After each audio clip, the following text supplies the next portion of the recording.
John and Ken Show. John Cobell and Ken Champeau. It's KFI AM 640. All right, we're going to talk to an assemblyman from Orange County by the name of Travis Allen. Been at our show many times before. Tomorrow, in the Public Safety Committee hearing in Sacramento, it's going to bring forth some families, victims' families, in support of his Assembly Bill 1252, which is exactly in opposition to the sanctuary state bill, which may begin making its way through the state assembly this week. That's Senate Bill 54 that we've talked a lot about in the last several months on the John and Ken Show. It passed the state Senate, and it may be making its way through the assembly soon. And, of course, this basically would have law enforcement stand down when it comes to illegal alien criminals statewide in terms of helping immigration and customs enforcement find these felons after a release from local jails or state prisons or whatever, particularly in the case of some violent ones that aren't covered by the list of violent felonies, which is in the state code. Yeah. The state has a very curious, very narrow definition of what a violent felony is. It's not the definition that any normal person would have. So there's a lot of violent felons who should be deported, but the state will interfere and not help the feds deport these characters. So let's get Assemblyman Travis Allen on, talk about his bill. Travis, how are you? I'm doing great. Thanks for having me on. Good to have you. First we heard about Assembly Bill 1252. Tell us what you got in there. 1252 is very straightforward. It would say that California will not give any state funds to sanctuary cities. It will also prohibit state funds from being used to defend criminals who are in our state illegally. And lastly, it will enforce the sharing of information about criminal illegal immigrants with federal authorities by our local law enforcement. You're going to have a woman named Agnes Gibney with you tomorrow when you have your hearing. Tell us her story. So on April 27, 2002, Agnes's only son, Ronald Da Silva, was murdered by a previously deported illegal alien.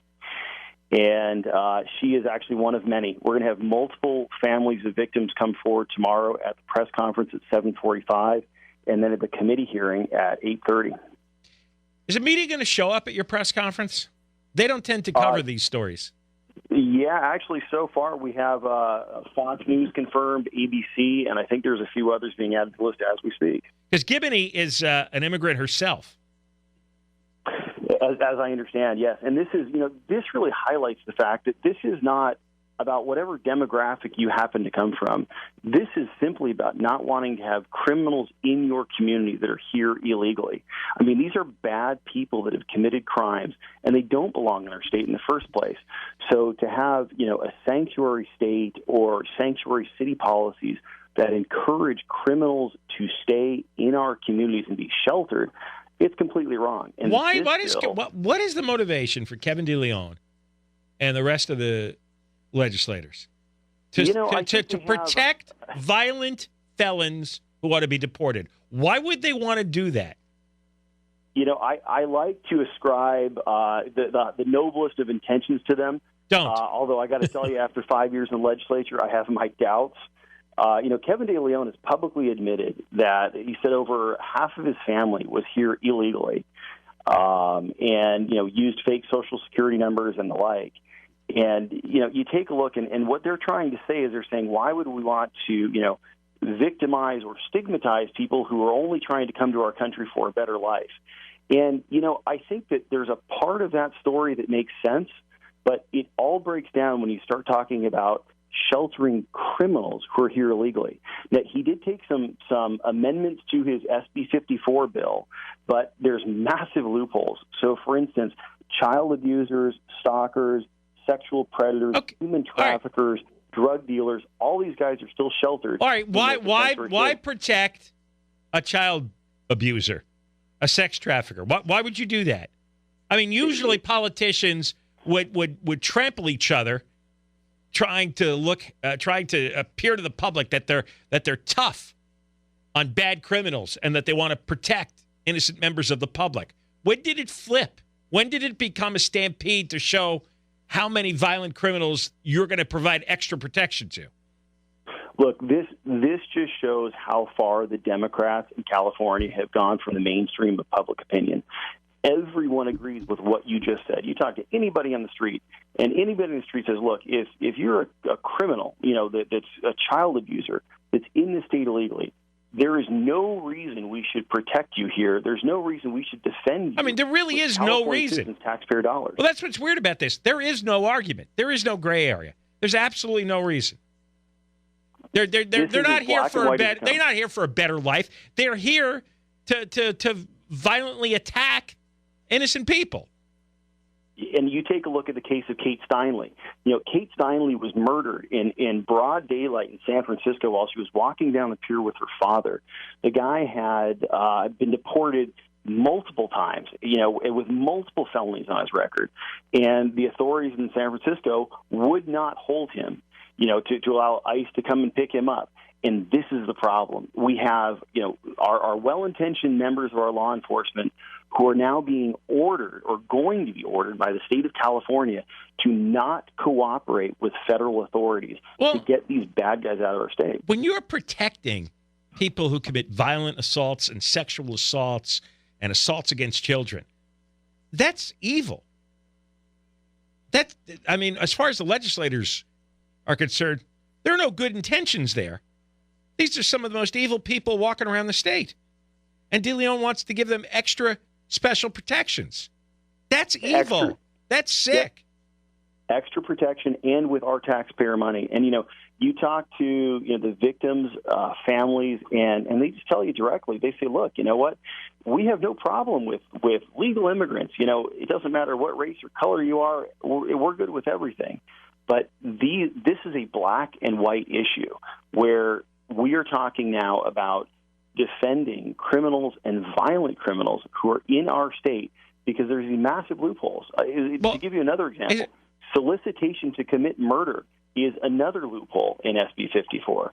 And these are people that would be protected with Californians' money, and law enforcement, we've told, do not cooperate with ICE to keep these people. There's no consequence that DeLeon and the rest of them are going to suffer if this passes.